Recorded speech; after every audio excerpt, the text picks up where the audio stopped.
Corona के समय में आपने भी यहां जिस सेवा भावना से काम किया, वही हमारी संस्कृति की विशेषता है। आज शहीदों के सरताज पंचम सिख गुरु श्री गुरु अर्जुन देव जी का शहीदी पर्व है। हमें गुरु जी के जीवन से सभी की सेवा करने शिक्षा मिलती है। गुरु अर्जुन देव जी ने ही दसंध प्रणाली शुरू की थी।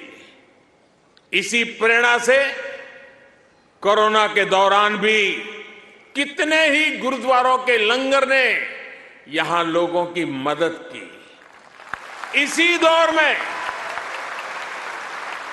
कितने ही मंदिरों की रसोई यहां पीड़ितों के लिए खुल गई। ऑस्ट्रेलिया में रहकर पढ़ाई कर रहे स्टूडेंट्स भी बड़ी संख्या में लोगों की मदद के लिए आगे आए।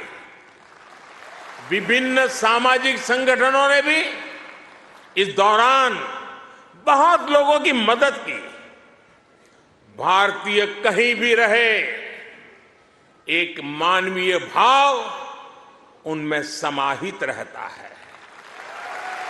साथियों, मानवता के हित में ऐसे ही कार्यों के कारण आज भारत को फोर्स ऑफ ग्लोबल गुड कहा जा रहा है।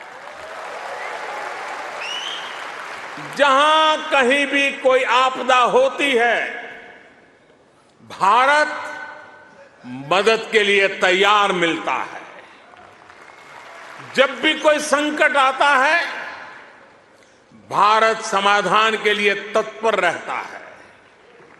आज चाहे इंटरनेशनल सोलर अलायंस के द्वारा सौर ऊर्जा का उपयोग बढ़ाना हो, चाहे आपसी सहयोग के माध्यम से डिजास्टर रिजिलिएंट इंफ्रास्ट्रक्चर तैयार करना हो, चाहे इंटरनेशनल बिग कैट अलायंस को नेतृत्व देना हो, भारत ने हमेशा अलग अलग देशों को एकजुट करने के लिए एक बाइंडिंग फोर्स की तरह काम किया है।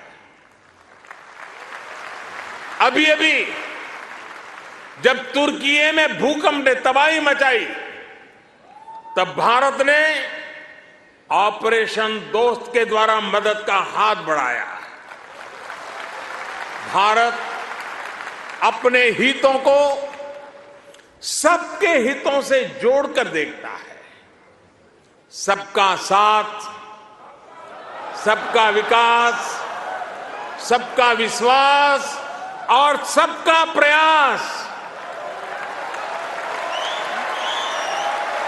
ये हमारी डोमेस्टिक गवर्नेंस का भी आधार है और ग्लोबल गवर्नेंस के लिए भी यही विजन है।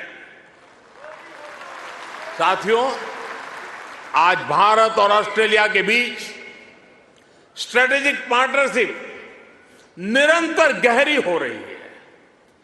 हाल में ही हमने इकोनॉमिक कोऑपरेशन और ट्रेड एग्रीमेंट ECTA एकता साइन किया है।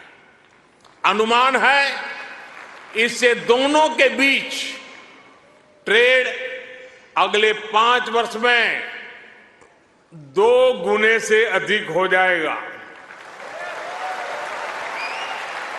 अब हम कॉम्प्रिहेंसिव इकोनॉमिक कोऑपरेशन एग्रीमेंट पर काम कर रहे हैं। हम रिजिलिएंट और रिलायबल सप्लाई चेन्स का निर्माण कर रहे हैं। इससे दोनों देशों के बिजनेस को बल मिलेगा ही, दुनिया को भी नया विश्वास मिलेगा। आज भारत और ऑस्ट्रेलिया के बीच कई डायरेक्ट फ्लाइट्स हैं। बीते वर्षों में फ्लाइट्स की संख्या बढ़ी है। आने वाले दिनों में इनकी संख्या और बढ़ेगी।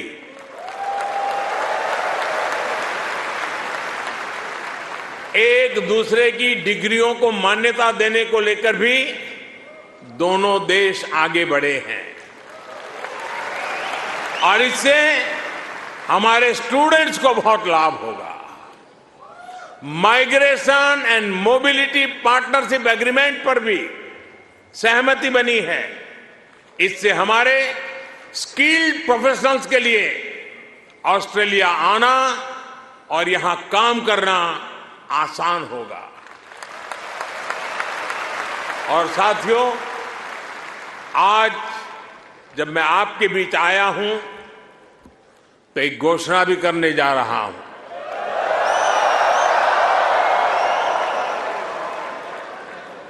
ब्रिस्बेन में भारतीय समुदाय की बहुत समय से जो मांग थी, अब उसे पूरा किया जाएगा। जल्द ही ब्रिस्बेन में भारत का एक नया काउंसलेट खोला जाएगा।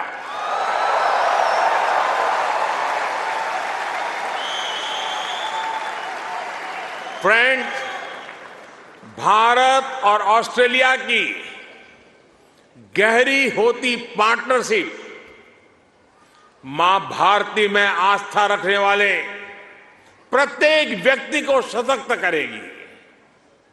आपके पास टैलेंट है, अपनी स्किल की ताकत है और साथ ही अपने कल्चरल वैल्यूज भी है। ये वैल्यूज आपको ऑस्ट्रेलिया के लोगों के साथ घुल मिलकर रहने में बड़ी भूमिका निभाते हैं। मैं कल ही पापुआ न्यू गिनी से आया हूं। वहां मैंने स्थानीय भाषा में तमिल साहित्य तिरुकुरल के अनुवाद का लोकार्पण किया। ये अनुवाद वहां भारतीय मूल के एक स्थानीय गवर्नर ने किया है।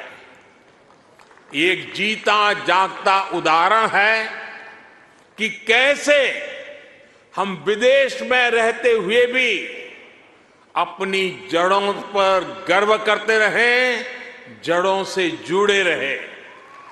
आप भी यहां ऑस्ट्रेलिया में भारतीय संस्कृति की खुशबू फैला रहे हैं।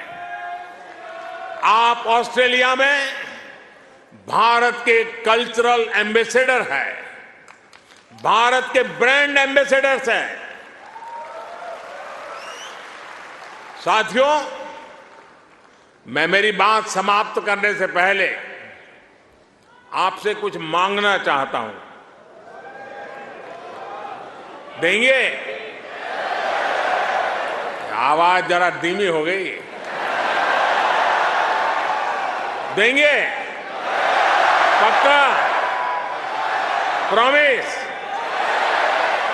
मैं आपसे ये मांग रहा हूं और आपसे आग्रह करूंगा कि आप जब भी भारत आए, अपने साथ कोई न कोई ऑस्ट्रेलियाई मित्र और उनके परिवार को भी साथ लेकर के आए।